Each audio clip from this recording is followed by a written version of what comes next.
E aí, gente, tudo bem? Aqui é o Rafa do canal Programador Lhama e vamos lá, vamos continuar aqui essa nossa playlist de testes unitários. Na nossa aula passada, a gente viu um pouco sobre a mecânica do PyTest e a gente conheceu, né, a ferramenta um pouco mais. Agora, pessoal, eu quero fazer o seguinte, a gente realmente vai testar algumas coisas e a gente vai entender um pouco sobre algumas propriedades, né, em si. E vamos lá, eu quero, na verdade, fazer duas coisas aqui que vão ser muito interessantes. Em primeiro lugar, eu cheguei realmente a apagar tudo que eu tinha lá no meu run.py e no run test.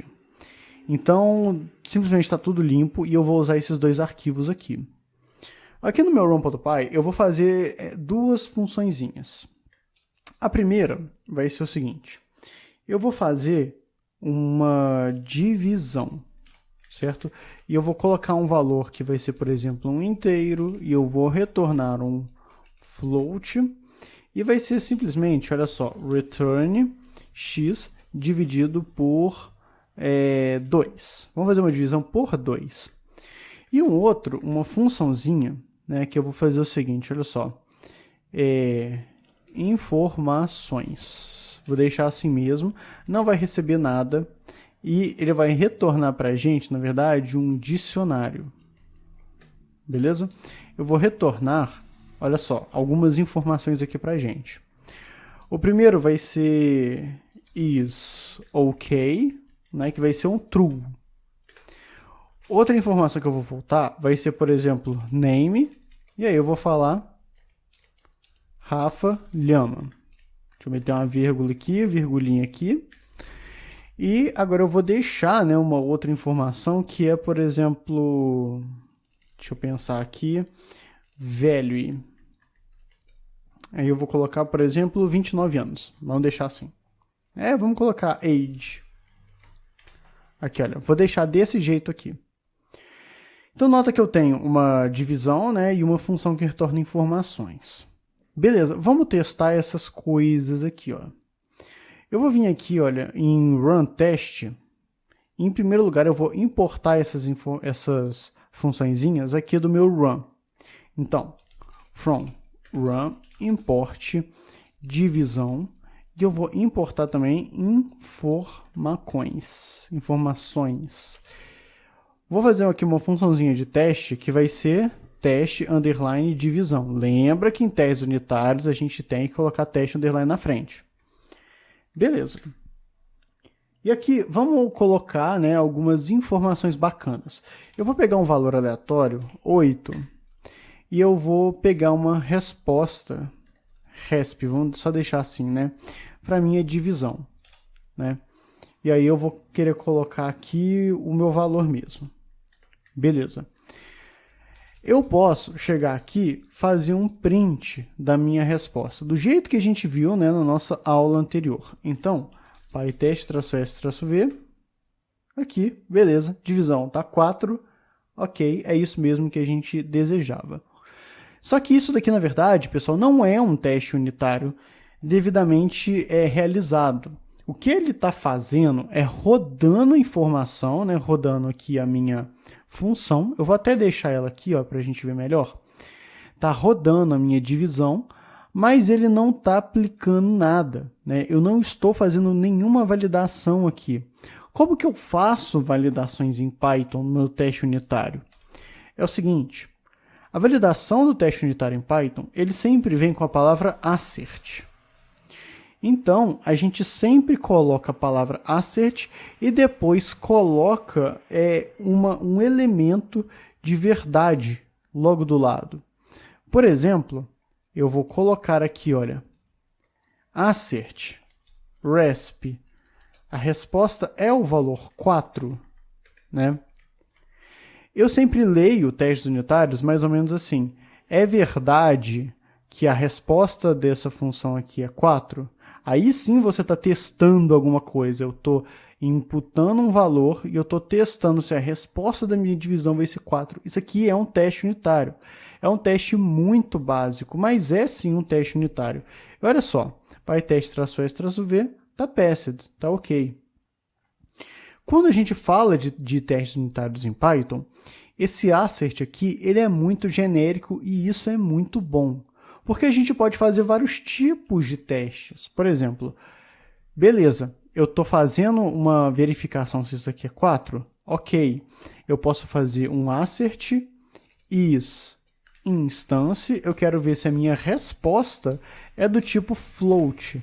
Ou seja, aqui a gente está retornando um float, certo? Na minha divisão. Então, eu quero verificar, né, se a minha resposta ela é do tipo float. Olha, é uma outra validação. Então, nota que eu preciso colocar só uma sentença lógica verdadeira na frente. E se eu rodar isso daqui, olha, pytest-s-v, beleza, ele passou, né? E se eu colocar uma sentença falsa na frente?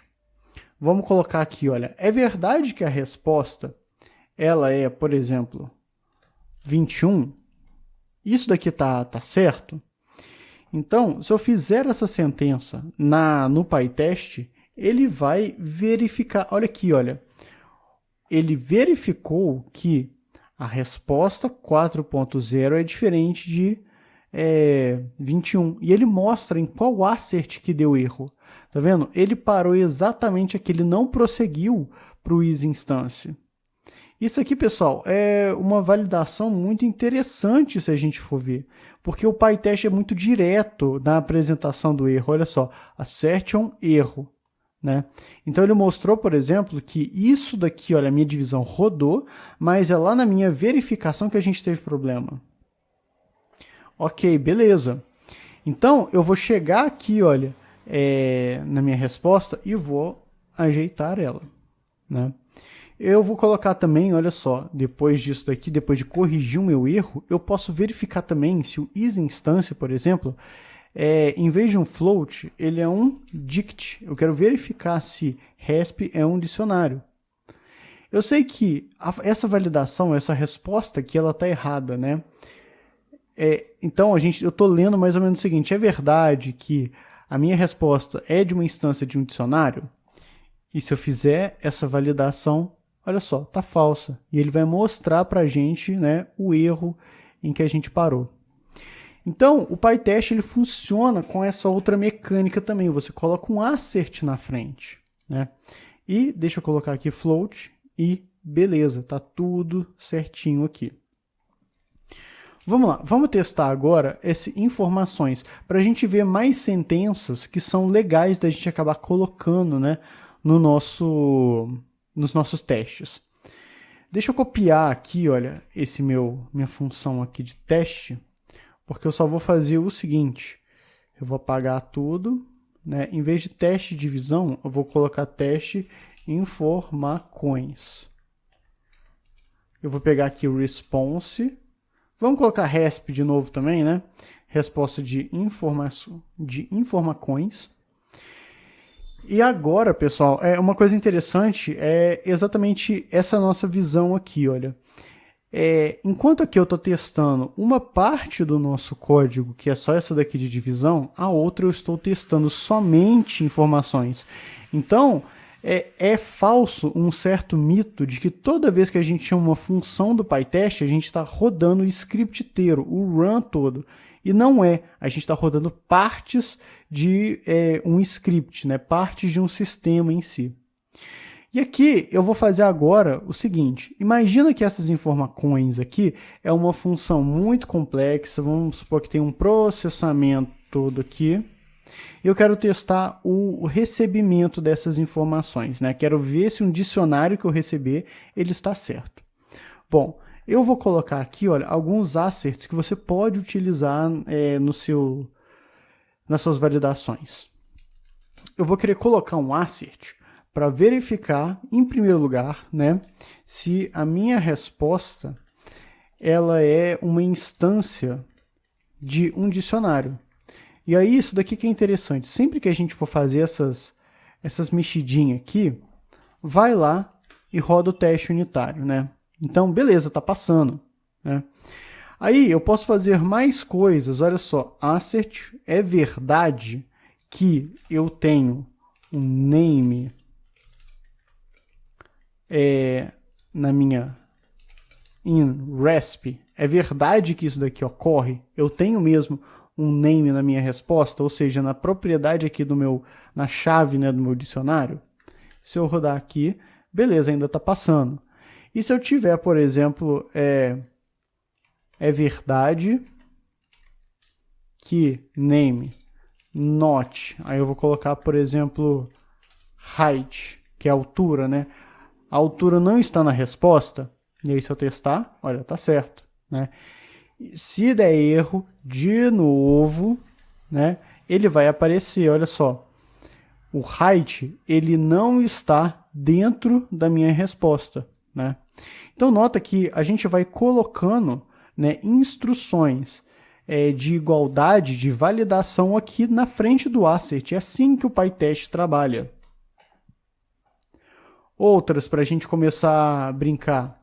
É verdade, assert, que resp, vamos lá, name, eu quero validar aqui o nome, mas eu quero verificar somente, olha só, se Rafa está na minha resposta lá no meu campo nome, ou seja, se está aqui, ó, então, beleza, é verdade, está passando, né? E se eu colocar, né, um outro nome, será que está lá? Não, ele não está. Então, é exatamente isso que é o teste unitário, você vai vendo pequenos passos, tá vendo? E aí, né, é claro que a gente pode ir fazer uma coisa que é o seguinte, se o retorno é um true, você pode só colocar assert resp, e aí eu coloco is ok, que ele vai validar o conteúdo, e como o conteúdo é um true, realmente vai retornar true aqui no meu teste unitário. Caso contrário, se eu colocar um false aqui, né, o teste unitário ele vai apresentar que você tem um assert falso, né? Então, os asserts eles não cobrem validações, né, condições falsas aqui para gente. Então, eu vou voltar. Pessoal, por que é interessante a gente deixar, por exemplo, esses testes unitários assim no nosso projeto, né? Já vou terminar aqui essa aula, mas por que é interessante a gente ter testes no nosso projeto? Isso aqui, pessoal, é muito interessante para a gente manter alguns padrões. Por exemplo, aqui eu estou na minha função de informações, né? E aqui eu tenho um processamento. Vamos supor que eu, nessa função aqui de informações, faça outro processamento, né? Vamos supor que eu estou fazendo um bando de processamentos aqui, eu estou alterando a minha função. Vamos supor que a gente passou essa função para um Juninho e o Juninho chegou lá e fez as alterações lá que ele quer, né? E o interessante dos nossos testes unitários é que se eles estão passando, né, antes da gente colocar o processamento novo, se a gente colocar um processamento novo, isso significa que para o meu código permanecer do jeito que estava e ainda estar retornando o que eu quero, os testes eles têm que estar passando. Isso daqui, pessoal, é até uma ferramenta de cautela. Se os seus testes estão passando, você quer colocar um outro tipo de informação, né, de processamento na sua função, e você quer que o retorno continue o mesmo, então os testes têm que continuar sendo validados. Então vamos supor, por exemplo, que em vez de estar valores aqui, esses valores são ditados no processamento que a gente vai fazendo dentro da função aqui, né? Isso significa que se você continuar com os testes passando, ok, a gente colocou novos processamentos na informação, né, na minha função, e isso não alterou a saída. Caso altere, aí você vai acabar analisando se essa alteração aqui, né, que você fez está condizente com o que você quer. É os testes unitários que nos ajudam a validar isso daqui, né? Vamos supor, por exemplo, que eu estou mexendo no processamento e aí, né, o Juninho acaba trocando, né, a minha função de informações para retornar esse name Ralhama, né? Os testes unitários vão falar que isso aconteceu. Então, olha só, Rafa não está mais aqui, né? Esse comportamento foi alterado. Então, tente enxergar o teste unitário dessa forma, né, de você blindar o seu projeto e deixar tipo um checkpoint mesmo, né, das suas funcionalidades. Bom, pessoal, eu vou ficando por aqui. Na próxima aula a gente vai falar um pouco sobre testes com erros. Dá uma olhada nisso, mastiga. Para algumas pessoas, galera, isso daqui não é simples. Então, assim, são casos ainda que estão bem simples aqui, bem tranquilinhos, bem básicos. Daqui a pouco a gente entra em casos mais complexos, mas dá uma olhada, digere, entende o que eu estou falando. E, bom, eu fico por aqui, a gente se vê no nosso próximo aula.